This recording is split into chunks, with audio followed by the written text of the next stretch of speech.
ಅನಾರೋಗ್ಯ ಪೀಡಿತ ಮಗುವನ್ನ ಆಸ್ಪತ್ರೆಗೆ ಕರೆದೊಯ್ಯುತ್ತಿದ್ದ ವೇಳೆ ಆಂಬ್ಯುಲೆನ್ಸ್ನ ಟೈರ್ ಸ್ಫೋಟಗೊಂಡ ಪರಿಣಾಮ ಆಂಬ್ಯುಲೆನ್ಸ್ ರಸ್ತೆ ವಿಭಜಕವೇರಿ ಆವರಣಗೋಡೆಗೆ ಡಿಕ್ಕಿ ಹೊಡೆದ ಘಟನೆ ಬ್ರಹ್ಮಾವರ ತಾಲೂಕಿನ ಮಾಬುಕಳ ಸೇತುವೆಯಲ್ಲಿ ನಡೆದಿದೆ.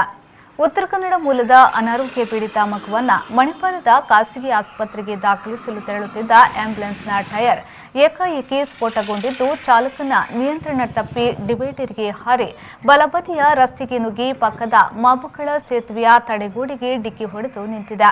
ಸೇತುವೆಯ ತಡೆಗೋಡೆಗೆ ಡಿಕ್ಕಿ ಹೊಡೆದು ಅಲ್ಲಿಯೇ ನಿಂತಿದ್ದ ಪರಿಣಾಮ ನದಿಗೆ ಉರುಳುವುದರಿಂದ ಸ್ವಲ್ಪದರಲ್ಲೇ ಪಾರಾಗಿದ್ದು ಭಾರೀ ದುರಂತವೊಂದು ತಪ್ಪಿ ಹೋಗಿದೆ.